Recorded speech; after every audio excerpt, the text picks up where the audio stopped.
بالله من الشيطان الرجيم بسم الله الرحمن الرحيم ألف لام ميم الله لا إله إلا هو الحي القيوم صدق الله مولانا العظيم إن الله وملائكته يصلون على النبي يا أيها الذين آمنوا صلوا عليه وسلموا تسليما محبت سے پڑھیے گا الصلاة والسلام عليك يا سيدي يا رسول الله وعلى آلك وأصحابك يا حبيب الله الصلاة والسلام عليك يا رحمة للعالمين وعلى آلك وأصحابك يا خاتم النبيين يا شفيع المذنبين يا راحة العاشقين. سامعین محترم، آج سورہ آل عمران کا مختصر تعارف جو ہے وہ بیان کیا جائے گا.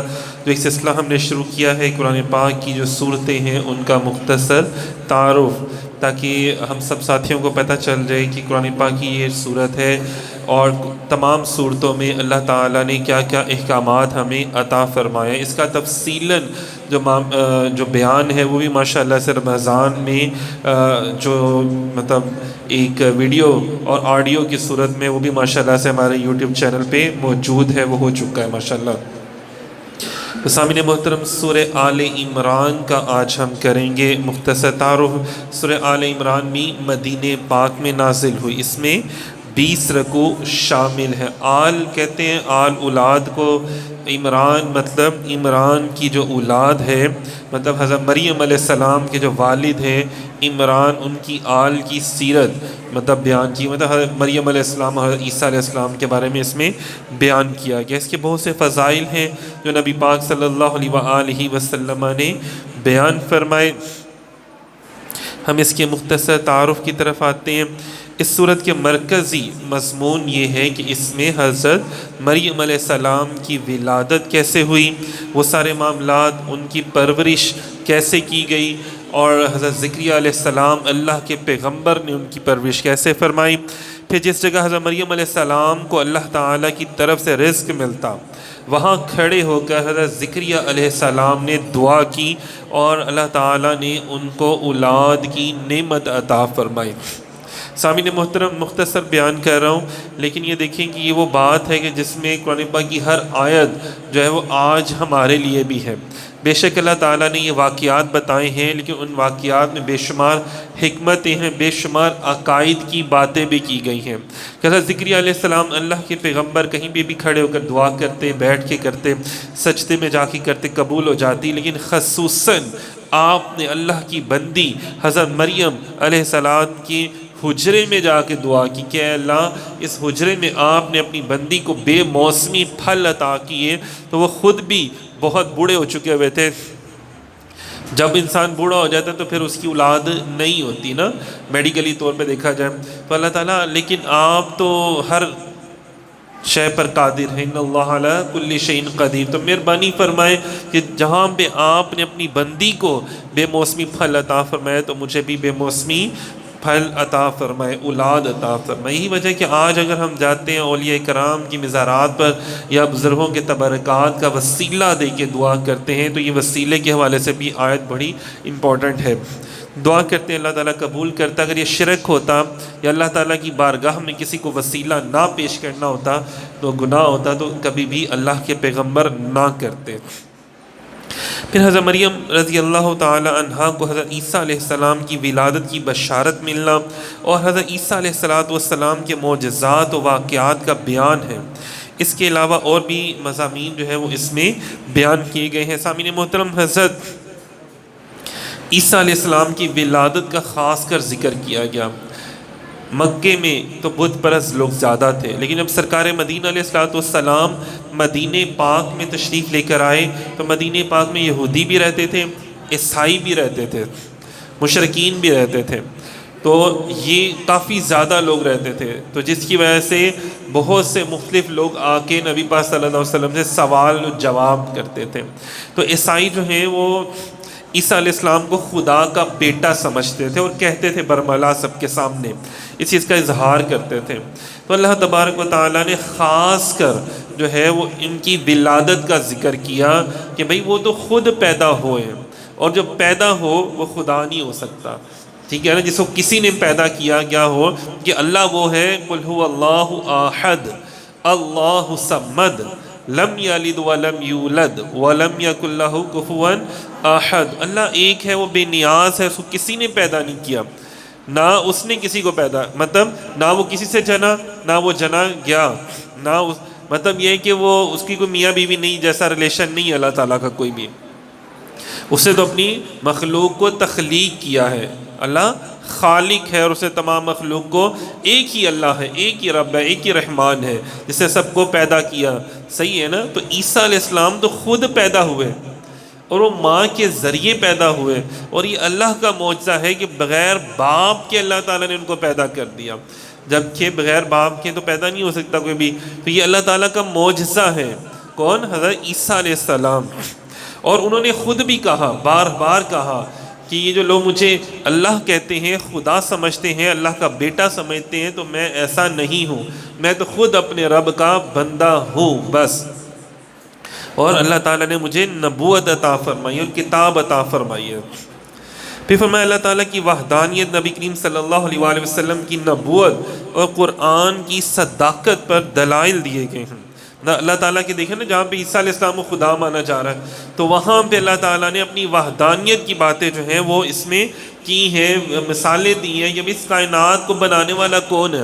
ایک ہستی ہے۔ اگر 2 یا 3 لوگ ہوتے، ایک بنانا چاہتا ہے پہاڑ اور طرح کے، ایک اور طرح کے پہاڑ بنانا چاہتا ہے، تو لڑائی ہو جاتی کہ ہر بندے کے ایک دوسرے کے ساتھ معاملات نہیں نا ملتے، خیالات نہیں ملتے، نظریات نہیں ملتے، چینج ہو جاتے ہیں جہاں پہ ایک سے زیادہ لوگ ہوں۔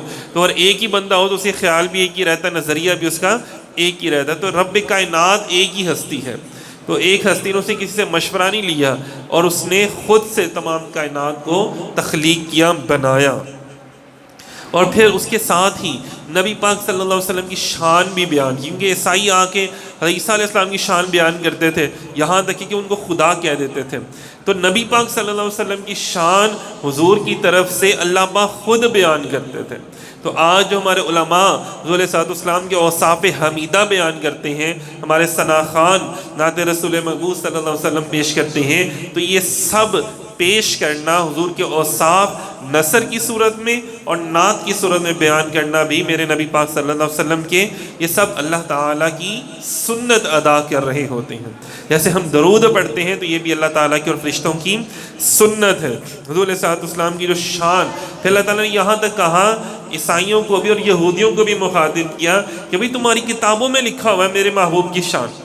یہ وہ لوگ تھے جو کتابوں میں جہاں جہاں حضور کی شان تھی انہوں نے مٹا دیے تھے، وہ الفاظ ہی، وہ لائنیں، وہ جملے، وہ مضامین پورے کے پورے پیراگراف مٹا دیے، اندازہ کریں، اور لوگوں کو بتاتے کہ نہیں جی دیکھیں توریت میں تو نہیں لکھا ہوا، انجیل میں تو نہیں لکھا ہوا، لیکن اللہ تعالیٰ نے توریت اور انجیل بھیجی تھی نا، اللہ تعالیٰ تو سب کچھ جانتے تھے۔ یہ لوگ بھول گئے تھے کہ اللہ نبی پاک صلی اللہ علیہ وسلم قرآن نازل کرنے والی کون سی ہستی ہے؟ ایک ہی، جس نے توریت بھی نازل کی تھی، انجیل بھی نازل کی تھی، اب وہی ہستی قرآن نازل کر رہا ہے، تو اللہ کو تو سب معلوم ہے نا۔ تو اللہ تعالیٰ نے تمام چیزیں ان کو یاد کروائیں اس صورت کے اندر۔ پھر اللہ تعالیٰ کی بارگاہ میں مقبول دین صرف اسلام ہے، صرف اسلام ہے۔ فرمایا اب نہ یہودیت چلے گی نہ عیسائیت چلے گی، کیوں کہ تمام انبیاء کرام نے وعدہ کیا تھا کہ جب ہم جائیں گے تو مولا تیرے محبوب کا ذکر کریں گے۔ تو یہ دیکھیں اس وقت پوری دنیا میں کوئی مذہب نہیں قابل قبول، صرف ایک مذہب اللہ تعالیٰ کے نزدیک ہے، وہ جو دین اسلام، جو خاتم الانبیاء سید الانبیاء رحمت للعالمین حضرت محمد مصطفیٰ صلی اللہ علیہ وسلم لے کر آئے ہیں آپ کے پاس۔ پھر فرمایا عیسیٰ علیہ السلام کی شان کے بارے، جھگڑنے والے لوگوں کے بارے میں، نبی کریم علیہ السلام کی نبوت کو جھٹلانے والے، قرآن مجید کا انکار کرنے والے، اور نجران کے جو عیسائیوں نے نبی پاک صلی اللہ علیہ وسلم سے ایک مناظرہ کیا تھا، اس مناظرے کا بھی بیان اس میں کیا گیا تھا۔ وہ تو نا وہ لوگ آئے تھے مناظرہ کرنے کے لیے، اتنے بے ادب اور گستاخ ہیں۔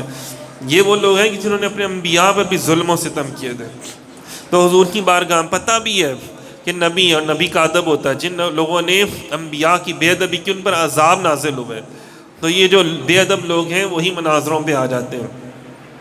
تو انہیں مناظرہ کیا، آیت مباہلہ بھی نازل ہوئی. اندازہ کریں یہاں تک ہے کہ اللہ فرمایا نا کہ بھائی ٹھیک ہے، پھر اگر تم نہیں مانتے نا تو چلو پھر ایسے تو ایسے ہی صحیح ہے، تم بھی اپنے مردوں کو لے کر آؤ، ہم بھی لے کر آتے ہیں، تم اپنی عورتوں کو، ہم بھی اپنی عورتوں، تم اپنے بچوں کو، ہم اپنے بچوں کو لے کر آتے ہیں. پھر بد دعا کرتے ہیں.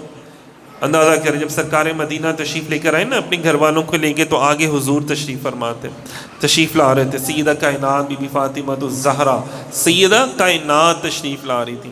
اندازہ کریں پھر امام حسن حسین پاک حضرت مولا علی شیر خدا رضی اللہ تعالیٰ نجران کے عیسائی جانتے تو تھے، بس ہٹ درمی تھی نا ایک فضول کی. جیسے آج بھی کئی لوگ ہیں میں نہ مانوں کہاں چٹا ہی ہوتا انہوں دا، تو وہ میں نہ مانوں کی رٹ لگا لیتے ہیں. تو یہ وہ لوگ تھے لیکن اندر سے جانتے تھے. تو انہوں نے دیکھ لیا یار یہ اتنی پاکیزہ ہستیاں ہیں، یہ تو ہماری کتابوں میں ان کے بارے میں بھی لکھا ہوگا. پتہ ہے کہ تورات اور انجیل میں صرف نبی پاک صلی اللہ علیہ وسلم کے بارے میں نہیں لکھا تھا، بلکہ حضور کے آل کے بارے میں بھی لکھا تھا، حضور کے اصحاب کے بارے میں بھی لکھا ہوا تھا. حضرت عمر فاروق رضی اللہ تعالیٰ عنہ نے جب قلعہ فتح کیا تھا تو ان کے بارے میں بھی لکھا ہوا تھا کہ قلعہ فتح کرنے والا کون ہوگا؟ امیر المومنین ہوگا مسلمانوں کا. اور وہ کیسے آئے گا قلعہ فتح کرنے کے لیے؟ اندازہ کریں کہ وہ خود جب آئے گا تو اس کا غلام سواری پر بیٹھا ہوگا اور وہ خود سواری کی باغ پکڑ کے چل رہا ہوگا. حالانکہ ایسے کون کرتا ہے؟ کبھی بادشاہ ہمیشہ گھوڑے پہ سوار ہوتا ہے، لیکن یہاں پہ بادشاہ جو ہے وہ سواری کی باغ پکڑ کے لے کے جا رہا ہے، غلام اوپر بیٹھا ہے. فرمایا تمہارا بھی تو حق ہے نا، اگر تم میری گھوڑے کی سواری کو لے کے چل رہے ہو تو میں بھی تو تمہیں اوپر بٹھا کے چل سکتا ہوں نا. تو پھر ہم دونوں میں کیا فرق ہے؟ میں بھی انسان ہوں، تم بھی انسان ہو. لیکن انہوں نے یہ فرق جو امیر المومنین والا تھا نکال دیا کہ بھائی یہ تو ڈیوٹی ہے میری. اور آج ہم کیا سمجھتے ہیں؟ خادم اعلیٰ پنجاب تو لکھا ہوتا ہے لیکن ماشاءاللہ گاڑیاں جو 5-5 کروڑ کی گاڑیاں ہوتی ہیں ایسے ہی ہے نا. اور اگر کوئی ان کے ادب کی وجہ سے کھڑا نہ ہو تو اس ڈی ایس پی کو بھی معطل کر دیا جاتا ہے. اندازہ کر لیں. تو یہ تو علام ہے، حالات ہیں. اور لکھتے ہیں اپنے ساتھ خادم اعلیٰ پنجاب، اور یہاں میں خادم تھے صحیح معنوں میں امیر المومنین. صحابہ کرام نے کہا حضور آپ قلعہ اتنا بڑا فتح کرنے جا رہے ہیں تو آپ کوئی اچھا لباس ہی پہن جائیں. آپ کے لباس میں اتنے پیمند لگے ہوئے ہیں تو آپ نے ان کے مجبور کرنے میں وہ پیمند والا لباس اتارا، پھٹا ہوا جو لباس تھا. اندازہ کریں وقت کا بادشاہ حکمران جس کی 40 ممالک پہ حکمرانی ہے، اتنی بڑی فوج کا مالک، اور وہ جناب صاحب جب نئے کپڑے پہن کے تھوڑے قدم چلے تو رک گئے، پھر واپس آئے، آنکھوں میں آنسو تھے. کہتے نہیں میں اللہ کو کیا منہ دکھاؤں گا. اندازہ کریں. تو پھر واپس آئے وہی کپڑے پہنے اور پھر گئے، اور قلعہ انہوں نے بغیر جنگ کے ہی دے دیا ان کے ہاتھ میں. کیونکہ ہم نے یہ اپنی کتاب میں پڑھا انجیل میں کہ ایسا بادشاہ آئے گا، ایسا امیر المومنین آئے گا. تو یہاں پہ دیکھیں انہوں نے وہ چیزیں پڑھی تھیں، ان کو پتہ چل گیا کہ یہ جو 5 ہستیاں آ رہی ہیں پاک ہستیاں ہیں، آیت تطہیر والی پاک ہستیاں ہیں. تو کیا ہوگا اگر انہوں نے بد دعا کر دی تاکہ قیامت دنیا میں کوئی عیسائی پیدا نہیں ہونا، تو وہاں سے ہی رفو چکر ہو گئے، بھاگ گئے. تو یہ اٹل حقیقت جو ہے وہ ساری ماشاءاللہ سے بیان کی گئی ہے، جو ہم عیسائی بھائی جو ہمارے ان کو بھی ہم بیان کر سکتے ہیں کہ یار خدا را تم لوگ بھی ہدایت کی طرف آؤ ذرا. پھر آگے چلتے ہیں. میثاق کے دن انبیاء کرام سے سید المرسلین صلی اللہ علیہ وسلم کے بارے میں عہد لینے کا واقعہ اس میں بیان کیا گیا ہے. آیت میثاق، اکثر لوگ کہتے ہیں نا یار تسی میلاد مناندے ہو تو یہ کہاں لکھا ہوا ہے، اور میلاد کس نے منایا؟ سامعین محترم میلاد خود اللہ تبارک و تعالیٰ نے خود منایا. دیکھیں کیسی بات ہے. اپنا اعلان کرنا تھا، فرمایا الست بربکم قالوا بلا، کیا میں تمہارا رب ہوں؟ میں تمہارا رب ہوں. سب نے کہا بالکل اللہ باجی آپ میرے رب ہیں، ہمارے رب ہیں. اس میں انبیاء کی ارواح بھی تھی، خاص بھی تھے، عام بھی تھے، سب کی ارواح وہاں پہ موجود تھی. لیکن جہاں پر اپنے محبوب کا ذکر کرنا تھا، جس جگہ پر، جس مجلس میں، تو اس مجلس میں صرف خاص لوگوں کو مدعو کیا. خاص لوگ کون تھے؟ انبیاء، رسول اور مرسلین کو بلایا. عام ولیوں تک کو نہیں بلایا اللہ تعالیٰ نے، عام مومنین مسلمانوں کی روحوں کو بھی نہیں بلایا. اپنے محبوب کا میلاد آنے کا تذکرہ کرنا تھا کس کے سامنے؟ خاص لوگوں کے سامنے. تو معلوم ہوا میلاد بھی صرف خاص لوگ ہی مناتے ہیں. عام لوگ جو نہیں مناتے، جن کے دل میں نہیں عزت ہے، جن کے دل اندھیرے میں کالے ہیں، وہ حضور کا میلاد منانے کی بھی اللہ ان کو توفیق نہیں دیتا. تو معلوم ہوا جو میلاد مناتے ہیں وہ خاص ہیں، ان کے خاص کے لیے اللہ تعالیٰ نے یہ محفل سجائی ہے. تو اللہ تعالیٰ نے وہ محفل سجائی. آیت میثاق میں ہے کہ اللہ تعالیٰ نے محفل سجائی، خطاب خود فرمایا.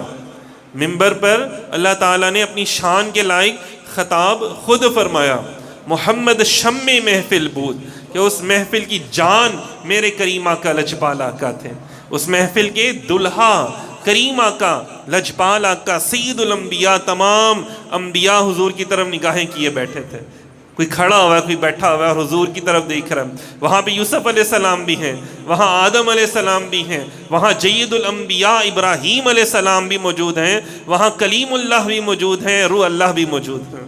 کتنی بڑی بات ہے کہ سب موجود ہیں۔ اور اللہ تعالیٰ کیا فرما رہے ہیں، کیا خطاب فرما رہے ہیں کہ بھئی جب آپ اپنے اپنے دور میں جاؤ دنیا میں تو سب نے میرے محبوب کی آمد کا ذکر کرنا ہے، سب نے میری محبوب کا میلاد منانا ہے۔ میلاد کیا ہوتا ہے؟ آمد کا تذکرہ، کہ بھئی ایک زمانہ وہ آئے گا کہ جب سید الانبیاء، امام الانبیاء، خاتم الانبیاء تشریف لے کر آئیں گے اور آپ سب نے ان پر ایمان لے کر آنا ہے، آپ سب نے ان پر ایمان لے کر آنا ہے۔ تو یہ آیت میثاق نازل ہوئی، وعدہ لیا گیا، تو اسی لیے یہ سب سے پہلا میلاد تھا کائنات کا جس کو اللہ رب العزت نے منایا، سیلیبریٹ کیا اس کو۔